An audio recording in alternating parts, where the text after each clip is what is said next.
지난 시간에 저희들이 사성제 가운데 집성제에 대한 이야기를 했습니다. 부처님께서 깨달으신 진리는 사성제, 12연기 이렇게 이야기할 수가 있습니다. 꼭 12연기라기보다도 연기법을 깨달았다.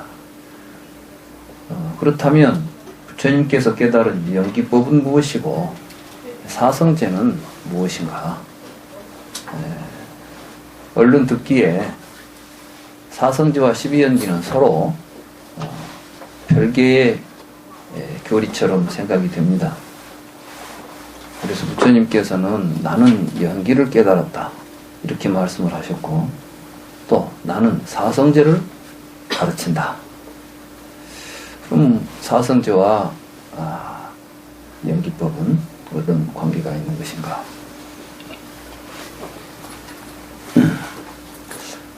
부처님께서 무엇 때문에 출가를 했고 무엇을 목표로 해서 수행을 했을 것인가?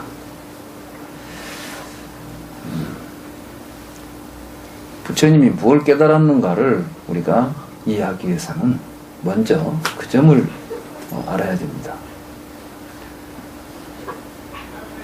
부처님께서는 왜 우리의 삶이 이렇게 고통스러운가? 우리의 삶에는 왜 이렇게 괴로운 일들이 많이 벌어지고 있는가? 또 살아있는 우리는 왜 언젠가는 죽어가야만 하는가? 도대체 이 나라는 존재는 무엇인가? 이런 것들이 부처님에게는 문제가 되었던 것입니다. 아마 이런 문제들은 우리들이 사춘기 때 한 번씩은 가져볼 만한 물음이죠. 그런데 우리는 그 시기가 지나면 언젠가부터 이제 그런 것들은 우리들의 의식 속에서 문제가 되지 않습니다. 먹고 사는데 이제 바빠지죠. 그래가지고 돈을 어떻게 해야 많이 벌 것인가? 내가 어떻게 해야 다른 사람보다 더 많은 걸 누리고 더 많은 걸 가질 수 있을 것인가? 이런 데에 관심을 갖고 살아가게 되지 않겠습니까? 그러한 사람들에게 이러한 질문은 어찌 보면 아직도 그런 생각하고 있어? 이렇게 생각될지도 모르겠어요. 그러면 그 문제를 해결하고 지나갔으면 모르는데 사실은 그 문제는 해결하지 않습니다. 이것도 누구나 그렇게 생각합니다. 그 문제에 답이 있겠어? 사춘기 때 한 번씩 겪어보는 통과의례지, 이런 식으로 일상적인 우리의 삶이 이어지고 있는 것입니다. 근데 놀랍게도 시달타는 29살 때까지도 그 생각을 버리지 않고 있었다는 것이죠. 그리고 종국에는 그 문제를 반드시 해결해야 되겠다. 그리고 이 문제는 단순히 우리 개개인들의 문제가 아니라 인류의 삶 자체, 다시 말해서 모든 인간들의 삶 속에 내재해 있는 괴로움의 어떤 근원적인 구조를 밝혀내지 못한다면 우리 인류는 영원히 고통스러운 삶에서 벗어나지 못할 것이다. 이런 판단을 저는 했다고 봅니다. 그래서 과감하게 모든 권리와 모든 재물과 모든 욕락을 버리고 출가를 하셨다.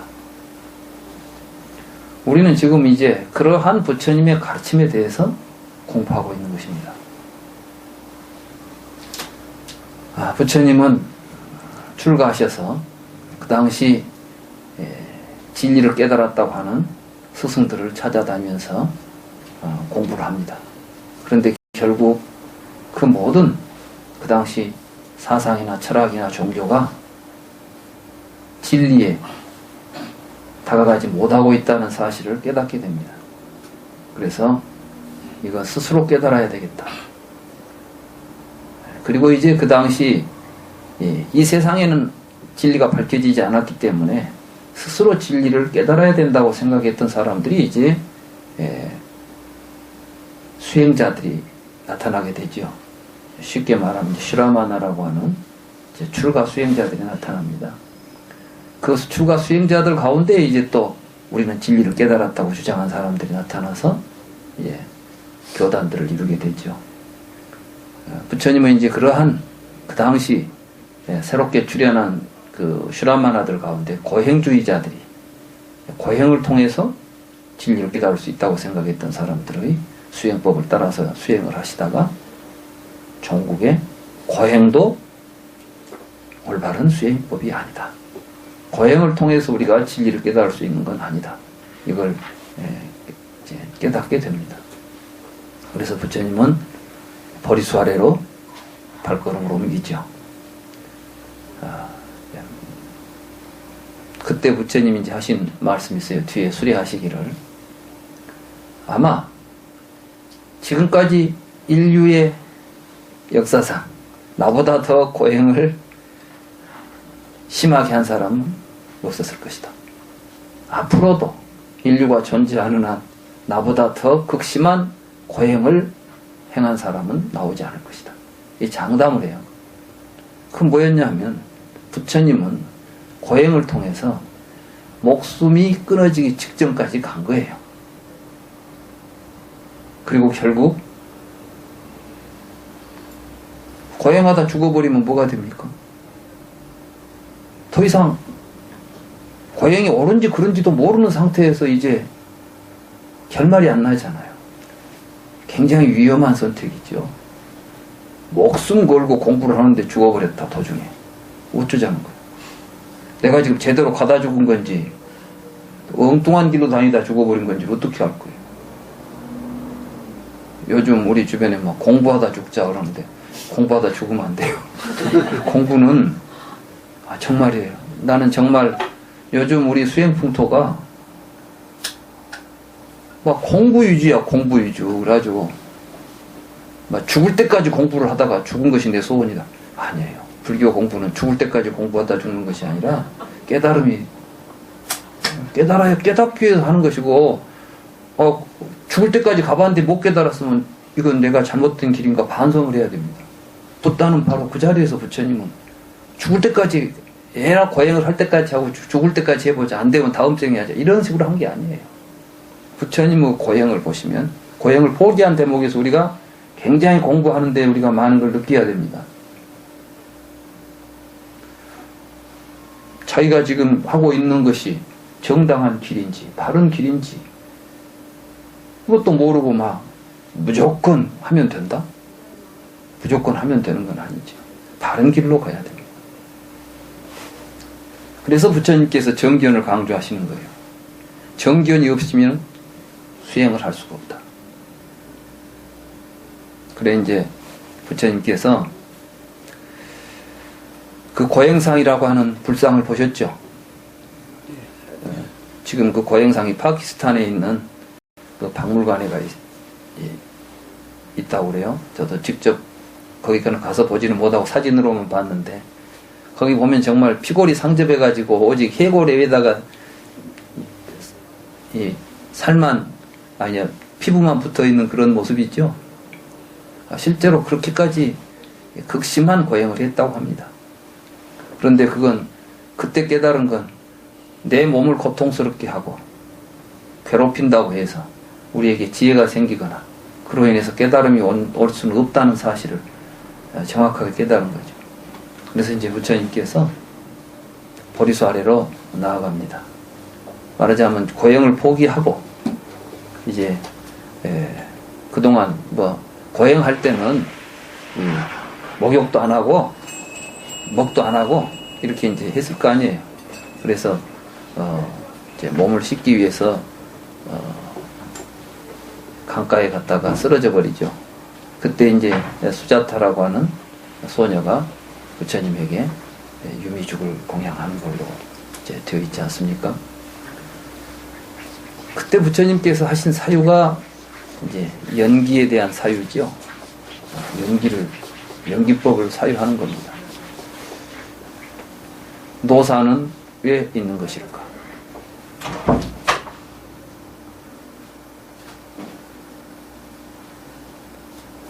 우리는 이때 부처님께서 하신 왜 늙어 죽음은 있는 것일까? 이 질문을, 그 의미를 바르게 이해해야 됩니다. 근데 대부분 여러분들이 생각하는 늙어 죽음으로 생각하게 되면 노사가 왜 있냐고 물은다면 그건 굉장히 생물학적인 물음입니다. 그렇죠?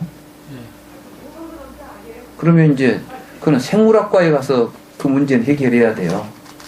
그러면 이제 어떤 이야기가 나오겠어요? 우리 몸의 세포가 늙어가는 것은 산소하고 뭐 해가지고 뭐 이렇게 우리 몸에가 산화되는 현상이 있고 이렇다. 그러니까 항산화 물질을 많이 먹으면 노쇠를 방지할 수 있다. 이렇게 해결해야 되겠죠. 뭐 죽음이라는 것은 어떤 생물학적인 현상이죠. 안 죽기 위해서는 안 죽을 수는 없죠.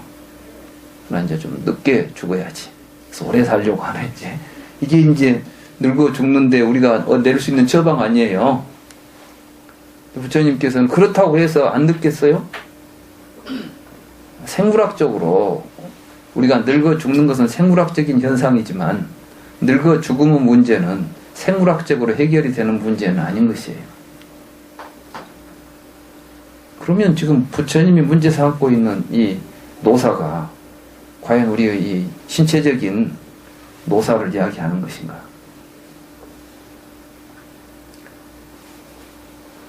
여러분들은 늙어가는 게 즐거운 일은 아니죠? 나이가 들어간다는 것이 즐거운 일은 아니지 않습니까? 마음은 이팔 청춘인데 몸이 말도 안 듣고 그렇죠? 어떤 시인이 별을 보면 빛나고 물을 보면 흐르는 마음이 어이면 늙으뇨 이렇게 어렸을 때 별 보면은 반짝반짝 여러분들은 마음도 빛났잖아요. 물을 보면은 여러분들은 마음도 물을 따라서 한없이 흘러갔지 않습니까? 늙었다고 해서 별을 보니까 안 반짝이고 물을 보니까 흘러가지 않습니까? 그런데 모두 늙었다고 그럽니다. 저도 제 얼굴을 보니까 좀 늙었더라고요. 제 마음은 하나도 늙진 않아요. 제가 이제 그래서 저보다 훨씬 나이가 많은 한 80대 보살님들한테 그 이야기를 했더니 너무나 공감을 하는 거예요.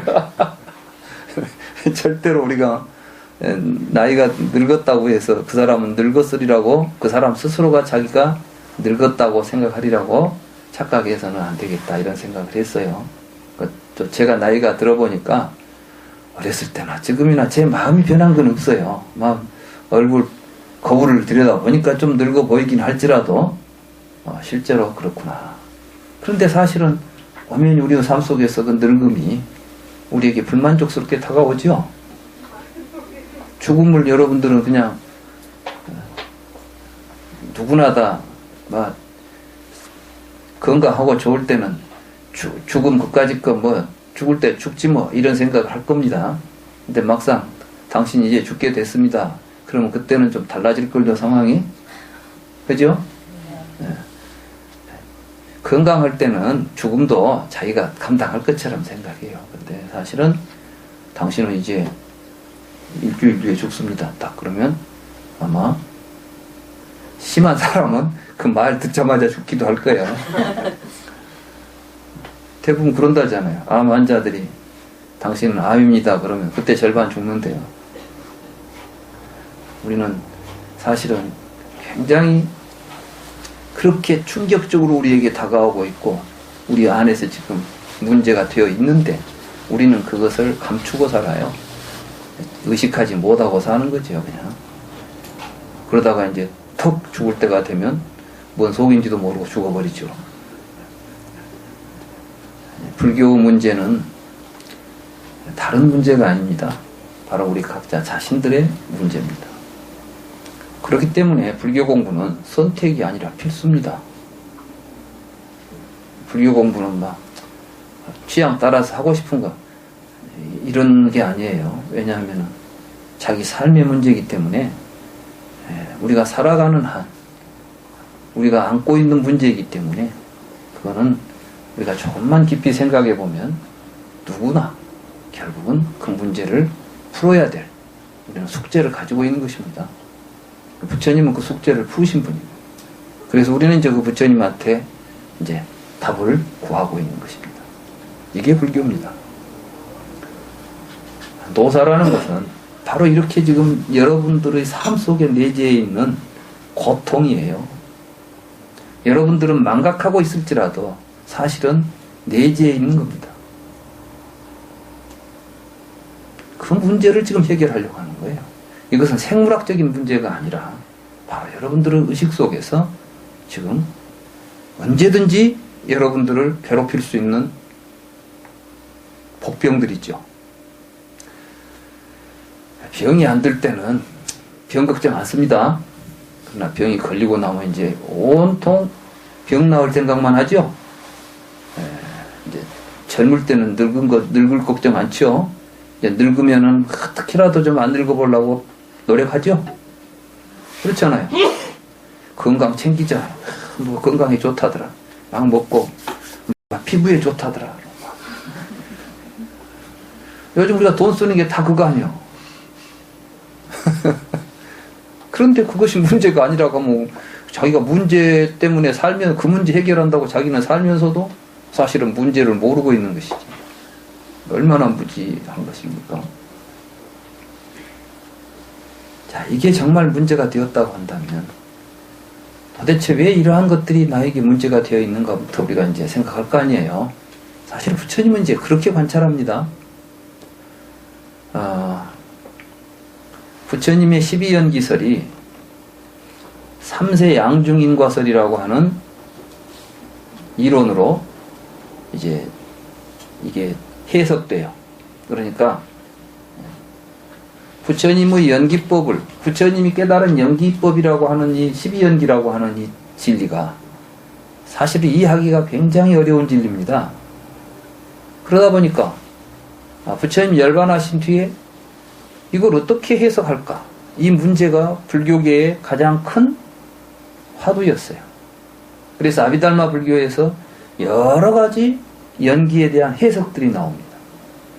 그런데 결국 그 여러 가지 해석들이 섞이고 복잡한 이제 서로 경쟁 관계 속에서 있다가 섞이고 합쳐지고 마지막에 3세 양중인과로 결론이 난 거예요. 그 뒤로는 이제 불교 역사 속에서 12연기법은 3세 양중인과설로 이해되는 교리가 되어버렸어요. 그러면 부처님께서 직접 불경 속에서 그런 말씀을 하셨냐? 불경 속에는 그런 3세 양중인과에 대한 이야기는 없습니다. 그러면 과연 그게 가장 정당한 그러한 해석인가? 저는 여기에 좀 잘못된 오류가 있다. 첫째, 노사의 문제를 생물학적인 노사로 이해하려고 하는 데서 문제가 생긴다. 생의 문제를 생물학적인 생의 문제로 생각하기 때문에 문제가 생긴다는 겁니다. 그리고 그런 식으로 해석을 하게 되면은 12연기의 어떤 지분도 제대로 의미를 가지고 해석할 수가 없다는 것입니다. 여러분들의 늙어가고 죽어가는 것이 무명 때문입니까? 무명이라는 것은 무엇이냐 하면 무지예요. 어떤 것에 대한 무지냐? 연기법에 대한 무지입니다. 여러분들이 연기법을 제대로 잘 이해해가지고 알게 되면 안 늙고 안 죽겠어요?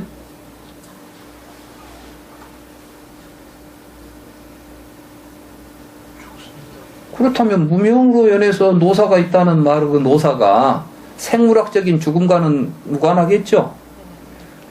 부처님께서는 시쳇말로 안 죽었습니까?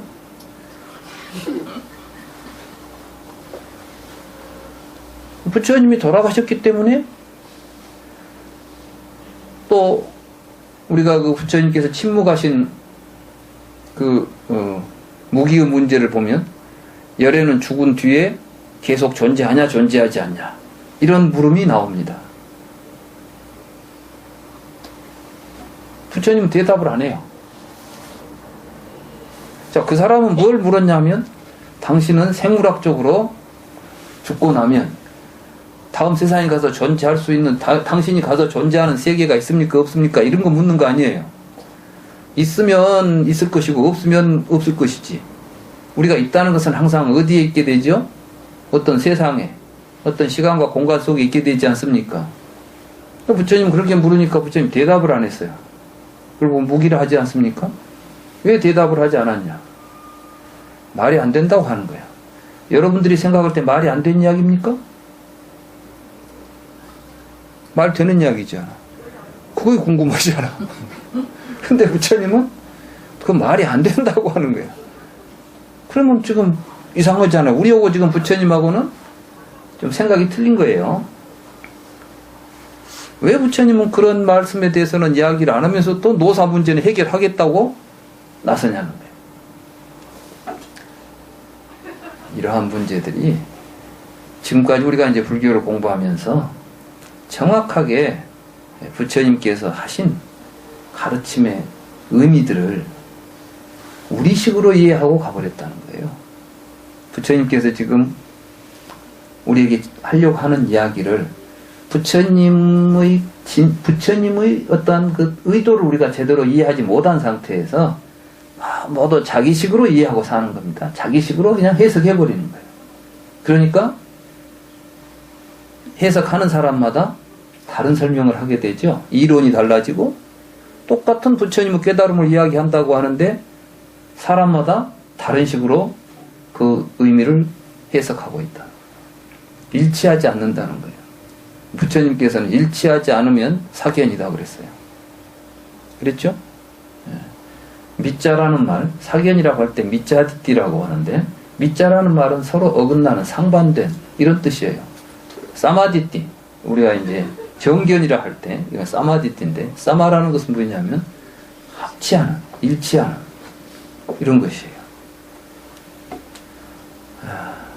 제가 만약에 여러분들에게 연기에 대해서 설명을 해 드릴 때 여러분들이 맞아 하고 모두 다 같이 일치한다면 그건 싸마예요. 근데 에이 그럴 리가 있어? 나는 다르게 생각이 되는데 그렇지 않을 것 같은데 그럼 이건 벌써 이제 서로 어긋나는 겁니다. 이건 싸마가 아닙니다. 사실 부처님은 어떻게 이야기하시냐면 생이 있으니까 노사가 있다. 이것을 내가 깊은 숲꽃 끝에 보니까 아무리 생각해봐도 그거밖에는 다른 결론이 안 난다는 거예요. 그러니까 어떤 이야기냐면 다른 사람도 제 아무리 생각을 해봐라. 결국은 여기밖에 결론이 없다. 이렇게 부처님은 사유해간 거예요. 우리 속에서 늙어 죽어간다고 하는 이 늙음과 죽음이라고 하는 이 고통스러운 현실이 지금 그건 우리들에게 겪고 있는 현실입니다. 여러분들은 아직 안 죽었죠? 그러니까 살아간 여러분들에게는 지금 아직 죽음은 없잖아요. 그죠? 그런데 부처님은 늙어 죽음이 왜 있는가를 물었잖아요. 여기 죽음은 사실 여러분들이 생물학적으로는 죽지 않았어도 여러분들 의식 속에는 죽음이 고통으로서 번뇌로서 있는 거예요. 죽을 일 걱정되죠? 늙을 일 걱정되죠? 이게 걱정거리야. 이게 근심 걱정, 이게 번빈 여러분들의 삶을 사실 지배하고 있는 건 이겁니다. 그러니까 죽인다 하면 안 죽으려고 별짓 다 하잖아요. 죽게 생기면은 못 할 일이 없잖아요. 이게 다 죽음한테 휘둘리고 사는 거 아닙니까 우리가?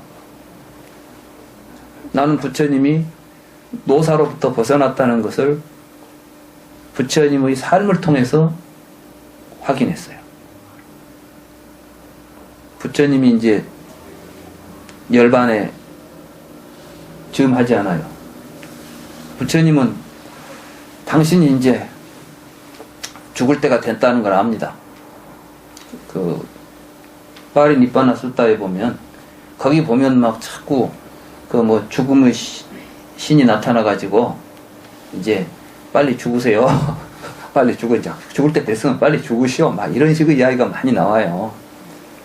근데 거기에서 나오는 신들은 정말 막 죽음의 신이 있어가지고 그렇게 했겠어요. 저는 이제 그렇게 해석을 합니다. 지금 우리에게 죽음이 다가오고 있다는 것을 부처님은 분명하게 압니다. 어떻게 보면은 이제 견디기 힘들 때는 차라리 죽어버리고 싶은 생각도 있을 것입니다. 그렇지만 부처님은 그때마다 그 파순이라고 그러죠. 마왕 파순이라고 그러죠. 근데 그 죽음의 신한테 알았다. 내가 죽을 때 죽더라도 할 일은 하고 가야 되겠다. 이런 의도로 이야기를 해요. 그래서 이제 끝까지 더더군다나 이제 극심한 고통으로 죽음이 이제 임박해 있는 상태에서 늙은 바라문이 부처님 소식을 듣고 법문을 청하려고 옵니다. 근데 얼마나 이제 죽음을 앞에 두고 고통스럽겠어요. 아난다가 부처님이 지금 아마 이제 그 식중독이었던 것 같은데 그렇게 해서 지금 굉장히 고통스러워합니다.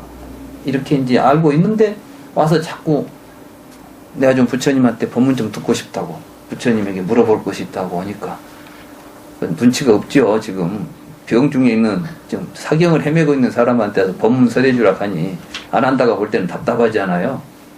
근데 부처님 또 그 말씀을 들어요. 그러고는 아난다한테 들여보내라. 그리고는 그 들어온 사람한테 자신의 병에 대해서는 아무런 의식도 없이 자상하게 그 바라문을 가르칩니다. 그래서 그 바라문이 부처님의 마지막 제자가 됩니다. 그러니까 그건 뭐겠어요? 그분은 지금 죽음이 안 죽으려고 막 하고 죽음 때문에 막 괴로워하지 않죠? 생물학적으로 자기에게 다가오는 죽음을 전혀 두려움 없고 고통스럽지 않게 자연스럽게 그것을 받아들이면서 죽음의 순간까지 자기가 할 일, 해야 할 일 이런 것들을 놓치지 않고 살아갔다. 이게 이제 노사를 극복한 거죠. 부처님은 나이가 이제 많이 들었습니다.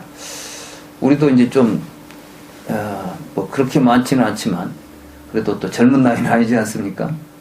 몸이 좀 불편할 때가 있어요. 게을러진다고 하기도 싫고 에이 이 나이에 뭐래? 이런 생각이 들 때도 있어요. 부처님을 이제 제가 보니까 부처님은 80살에 안거가 끝나고 다른 모든 비구들이 이제 인도에서는 안거가 끝나면 돌아다니면서 유행을 하죠. 돌아다니면서 걸식을 한다고요. 근데 요즘 좀 뭔가 좀 불교의 그 전통이 잘못됐어요. 인도에서 안거는 왜 안거를 하냐면 못 돌아다니니까 어쩔 수 없이 하는 거야. 다시 말해서 비가 엄청 쏟아진답니다. 그동안. 그러니까 비가 많이 오면은 돌아다닐 수가 없으니까 어쩔 수 없이 안거를 할 수밖에 없는 거예요. 비 그치니까 또 돌아다니는 거죠. 그러니까 뭐가 중심이 돼 있죠? 안거가 중심이 돼 있습니까? 유행이 중심이 돼 있습니까? 수행에서? 유행이 중심이 돼 있어요. 안거는 어쩔 수 없으니까 하는 거예요. 근데 우리 지금 풍토는 어떻게 돼 있습니까? 안거가 중심이 되어 있어. 유행은 그냥 노는 거예요, 이제. 방학이야. 그죠? 요즘 우리 절에 보면은 안거 들어간다 그러면 공부로 가는 거고, 하안거, 동안거를 거쳐야 뭘 쳐줘. 말하자면 우리가, 몇 안거를 거쳤다. 이력에 쳐준다고. 그리고 유행하고 돌아다닌 것은 놀러 돌아다닌 것이라고 생각해요. 그러니까 부처님 당시하고 좀 다른 것 같아. 많이 달라졌죠? 부처님은 안거가 끝나고 이제 유행을 시작할 때 부처님도 같이 나갑니다. 또 어디로 가냐면은 안거라는 것도 이제 유행도 사실은 큰 절에 있으면서 그 옆에 큰 도시에 있으면서 왔다 갔다 하면 편하게 할 수 있어요. 이제 걸식을 하러 다니는 거죠. 근데 부처님은 또 저 시골 벽지로 가겠다고 합니다. 그 쿠시나가르라는 곳이, 예, 부처님 열반하신 곳이 쿠시나가라죠. 예, 쿠시나가르라는 곳이, 예, 대장장이가 춘다가 사는 동네예요. 부처님한테 마지막 공양을 올린 사람이 춘다지 않습니까? 그 춘다가 어떤 사람이 대장장인데, 대장장이라는 것은 옛날에는 그 쇠를 재련하고 단련하려면 숯이 있어야 되잖아요. 숯은 또 숲속에가 있잖아요. 그러니까 숲에서 숯가마에다가 숯 만들어가지고 그 숯불로 철을 다루는 이런 사람이 사는 동네니까 아주 산간 벽지를 이제 벽지인 것이죠. 그것이. 근데 젊은 사람도 좀 가기가 어려운 데를 늙은 노인이 갈란다 하니까 사람들이 왜 그런 데를 갈라 합니까? 이렇게 크고 좋은 도시 놔두고 왜 그런 데를 갈라 합니까? 그러니까 부처님께서 여기도 모르는 소리 하지 마라. 이것도 옛날에는 크고 번잡한 곳이었다. 막 이런 이야기를 해요. 그 이야기를 뭐 과거에 전생에 다 그쪽에 지금부터 뭐 수천 년 옛날에는 그가 번성한 곳이어서 그런 이야기라고 저는 듣지 않아요. 사람들이 편하고 좋은 곳을 찾아다니려고 할 때 부처님은 어느 곳이나 평등한 곳이다. 어디라고 해서 좋은 곳이 없느냐. 이런 나는 의미로 받아들였어요. 부처님께서. 가시면서 허리가 아프니까 안 한다 보고 야 잠깐 좀 쉬어가게 좀 자리 좀 깔아달라. 그럼 그걸 쉬어가면서 결국은 그 길을 끝까지 갑니다. 이게 이제 부처님께서 늙음을 극복하신 대목이에요.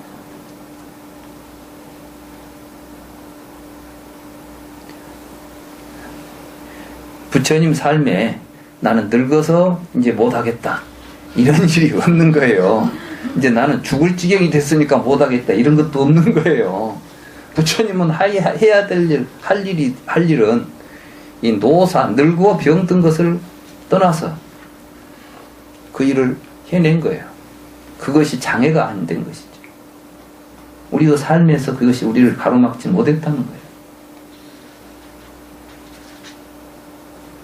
불교를 통해서 우리가 얻어야 될 열반의 세계, 부처님의 세계는 바로 그러한 것이 아니겠느냐. 우리의 삶에 가로막고 있는 이러한 모든 장애를 벗어나는 것이 불교 공부다. 저는 그렇게 봅니다. 그리고 제가 이제 부처님 경을 읽고 부처님의 삶을 이제 살펴보니까 결국은 그런 모습이에요. 저는 그래서 우리가 이제 공부하는 이 공부의 목적도 바로 부처님처럼 그런 걸 우리가 정확하게 이해하고 살기 위해서 공부하는 것이다. 이렇게 봅니다. 우리는 이제 세상에 태어나서 태어난 사람들은 누구나 다 늙고 병들어 죽는 거 아니에요. 우리는 또 여러분들은 또 나는 이 세상에 태어났다는 생각을 갖고 살지 않습니까? 그죠? 어떤 사람은 나는 왜 이렇게 태어났을까? 누구는 부잣집에서 태어났으면 좋을 텐데 뭐 이런 생각도 하겠죠. 요즘 보니까 막 부잣집에서 태어나면 막 마음대로 하더만요. 그렇잖아요. 그러니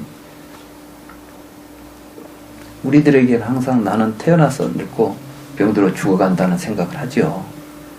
그러면 이 태어났다는 생각은 또 왜 하게 됐을까? 지금 이게 전부 다 부처님은 지금 우리들의 의식 속에서 일어나고 있는, 우리들의 의식을 지배하고 있는, 우리들의 의식 속에 내재해 있는 고통의 모습들이에요. 이걸 지금 관조해 가는 겁니다.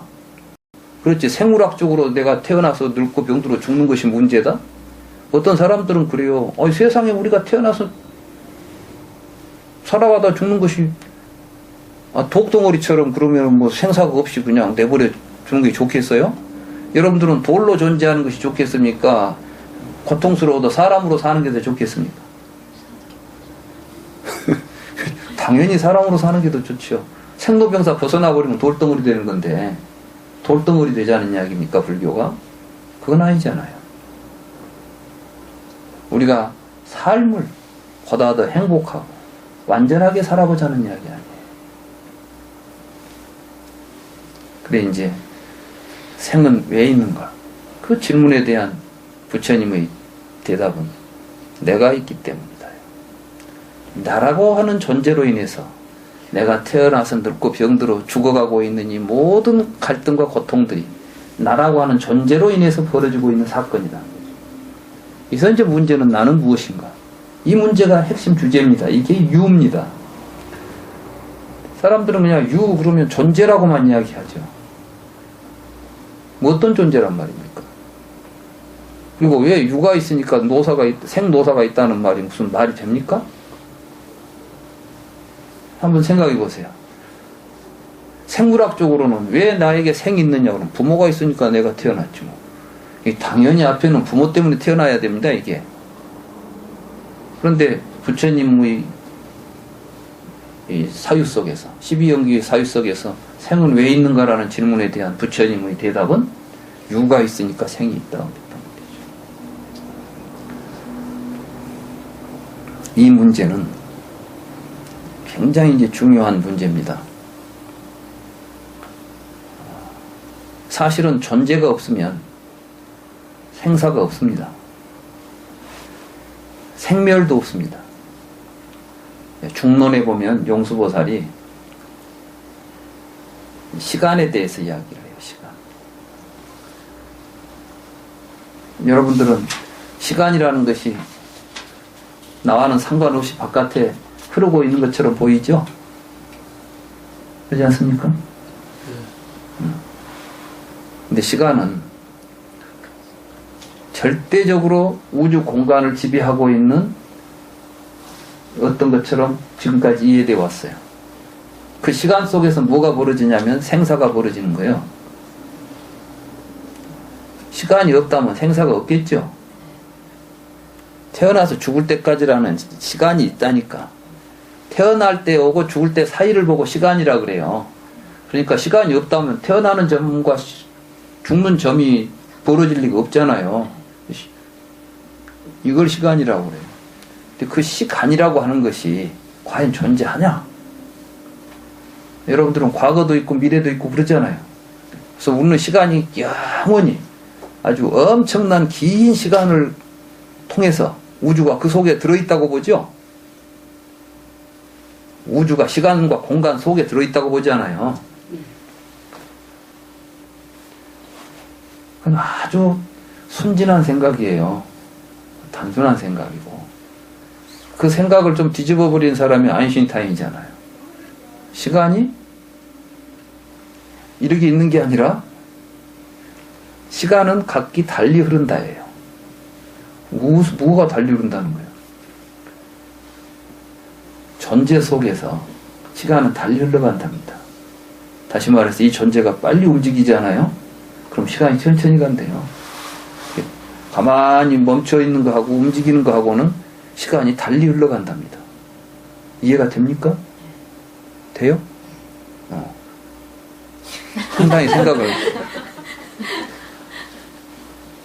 절대적으로 시간 속에서 존재해야 되는데 시간이 존재 밖에 있는 게 아니라 존재 안에 있다는 이야기예요. 지금 아인슈타인이 이야기한 시간은 존재 속에 들어있는 것이에요. 그러니까 이제는 그 존재라는 것은 그런데 항상 물리적 존재니까 공간을 차지하고 있는 겁니다. 아시겠어요? 그러니까 공간 속에 시간이 들어있어요. 각각의 공간은 각각의 다른 시간대를 가지고 있다는 겁니다. 그건 좀 이상하죠 지금? 그런데 그 속에서 흐르는 시간들이 각기 달리 간다. 지금까지 우리가 생각했던 시간과는 전혀 다른 생각을 하는 거예요. 용수보살은 존재가 있으니까 시간이 있다. 이렇게 말해요. 존재도 공한데 시간이 실제한단 말이냐. 이게 이제 공론의 관시품이라는 시간을 관찰하는, 이건 이제 연기적으로 불교적 관점에서 시간에 대해서 이야기한 겁니다. 이 이야기를 사람들이 잘 이해를 못해요.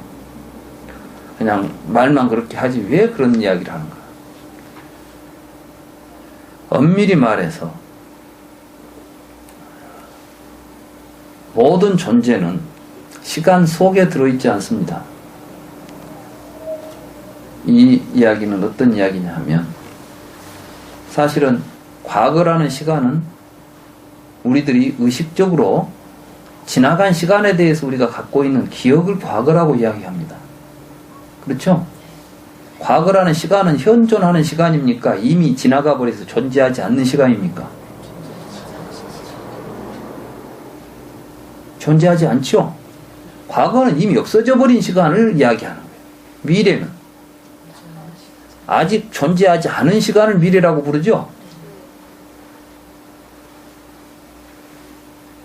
좀 시간이 영원히 긴 시간이 있는 것처럼 생각했더니 긴 시간은 우리 의식 속에 있는 시간이고 실제로 우리가 시간이라고 보고 있는 그 무엇인가는 과거라는 시간도 현존하지 않고 미래라는 시간도 현존하지 않지 않습니까?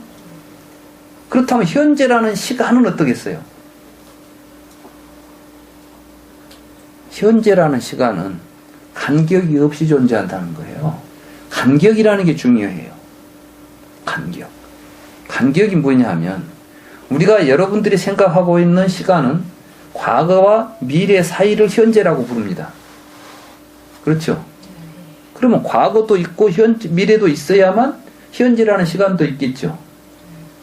그런데 과거도 존재하지 않고 미래도 존재하지 않아요.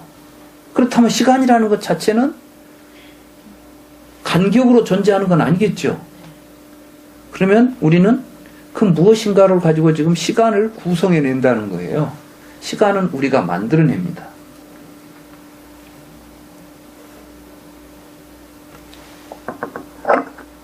이 컵을 도자기 가마에서 이 컵이 나온 지가 이제 3년 됐다고 한번 생각해 봅시다. 그러면 이 컵은 지금 3년 동안 존재했어요. 그렇죠? 3년이라는 시간 동안, 3년이라는 시간이 지금 있는 겁니다. 무엇을 통해서 존재하죠, 3년은? 이 존재가 없으면은 3년이라는 시간이 머물 곳이 없겠죠. 지금 용수보살은 그 이야기를 하는 거예요. 우리가 지금 시간이 있다고 말하죠. 시간이라는 것은 어떤 존재를 우리가 인식할 때 그 안에서 저걸 시간으로 인식하고 있는 우리들의 의식이 있을 뿐입니다. 그런데 이 존재 자체가 그러면 계속 똑같은 존재가 있어야 되잖아요. 정말 이렇게 있는 것일까요? 그렇다면 부처님은 무상하다고 이야기했어요. 그러니까 사실은 시간적인 존속성을 가지고 존재하는 것은 없어요. 그렇다면 우리가 3년 동안 존재했다고 생각했던 시간과 존재는 실체가 없는 거죠. 컵이 없다는 이야기가 아닙니다. 컵이 있는 모습이 그렇다는 이야기예요. 불교를 공부하시는 분들이 여러분들의 생각과 다르게 부처님이 말씀하신다고 해서 무하다 그러니까 나는 없다? 공이다 아무것도 없다? 이런 이야기를 하자는 게 아니에요. 지금 있다는 우리에게 보여지고 우리가 있는 현실들 이것을 여실하게 보자 그 이야기예요. 그러니까 불교를 이해했다고 해서 뭔가 세상이 달리 보이면 다른 것이 보이기 시작하면 그건 불교를 바르게 이해한 것이 아닙니다. 불교는 지금 우리가 보고 있는 이 모든 삼라만상의 실상을 보려고 하는 겁니다. 지금 이렇게 먹고 잠자고 숨쉬고 있는 우리 자신의 참 모습을 자각하자는 것이지 지금 내가 먹고 자고 있는 이놈이 없다? 이놈을 무시하고 살아라? 그 이야기가 아니에요. 우리가 그 점을 이제 정확하게 이해하고 불교를 하나하나 공부를 해가야 됩니다. 바로 이런 점들이 이제 착각이 일어나니까 깨달음을 통해서 눈에 보이지 않는 세계를 추구하려고 하거나 또는 불교를 이해하고 나서 허무주의로 이제 우리의 생각들이 허무주의에 빠져들거나 이런 이제 폐단이 있는 것이죠. 그래서 이제 부처님은 이 유가 자기 존재라고 그랬죠? 자기 존재뿐이 아닙니다. 자기가 존재가 되면 밖의 것도 존재가 되는 거예요. 이 세상의 존재의 구조는 자아와 세계가 동시에 이루어집니다. 여러분은 이 컵을 3년 동안 이 컵이 여기 이렇게 존재했다고 생각하시면 3년 동안 이 컵을 보면서 보는 나도 똑같이 3년 동안 존재한 놈이 되는 거예요. 지난번 법회 때 저를 보셨죠? 네. 오늘 또 보셨죠? 최소한 여러분들은 그동안은 내가 존재했잖아요. 나도 그동안 잘 있었죠? 나라는 존재가 2주 동안 있었고 여러분도 2주 동안 있었는데 동일한 존재가 동일하게 또 만난 거예요. 동일한 공간에서. 우리 이 생각을 가지고 살죠. 근데 실제로 나는 또 좀 변했을 거예요. 여러분도 변했을 것이고 이 방도 변했을 것이고. 그런데 우리는 거기에 동일성을 부여하고 있습니다. 이걸 우리는 존재라고 부르는 거예요.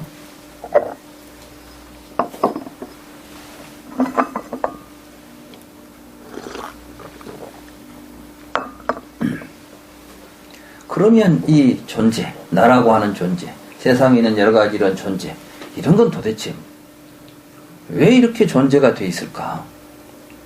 이 대한 답이 부처님은 취를 통해서 유가있다 그랬어요. 그리고 이제 그것은 예를 통해서 했다. 이게 연기의 이야기입니다. 12연기. 근데 이 이야기를 지금 다 하나씩 하나씩 하려고 보면 굉장히 이제 많은 시간이 필요해요. 실제로 불경의 모든 이제 초기 경전에서 부처님께서 말씀하신 여러 가지 교리들의 핵심은 이러한 연기를 설명하기 위한 겁니다. 그러기 위해서 이제 12처도 이야기하고 18개도 이야기하고 오온도 이야기하고 있어요. 이때 지금 유라고 하는 존재가 오온입니다. 오온이라고 하는 것이 취를 통해서 형성되고 있습니다. 끊임없이 이렇게 온을 취하고 있는 구조를 보고 오취온이라고 부릅니다. 이건 바로 살아있는 사람들의 모습이에요. 부처님께서 고성제는 생로병사가 괴로움이다. 애별이고 원중회고 구부득고가 괴로움이다. 한마디로 말해서 오취온이 괴로움이다. 이렇게 말씀하셨죠? 그 오취온이 바로 우리들의 중생들의 삶의 모습이에요. 우리는 끊임없이 자기 몸을 취하면서 살고 있어요. 여러분들은 몸을 취하지 않으면 여러분들은 음식을 통해서 여러분들은 몸을 취하죠. 여러분들이 음식 가운데서 또 뭘 먹습니까?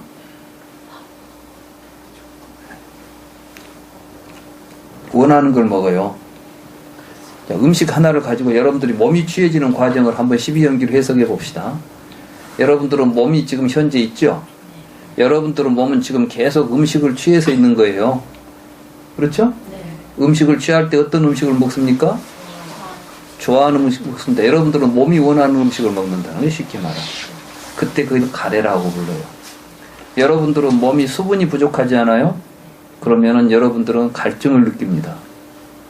여러분들에게 지방이 부족하지 않아요? 그러면 고기가 먹고 싶어요. 기름기가 먹고 싶다고. 여러분들이 단백질이 부족하면 단백질을 원해요. 탄수화물이 부족하면 탄수화물을 원해요. 여러분들이 몸에 보면은 뭐 먹고 싶은 것들이 있죠? 일본의 어떤 의사는 그랬어요. 음식 그러니까 먹고 싶은 걸 먹어라 그랬어. 왜냐하면 네 몸은 너보다 더 잘 안다. 그치? 네 몸이 원하는 게 있다는 거예요.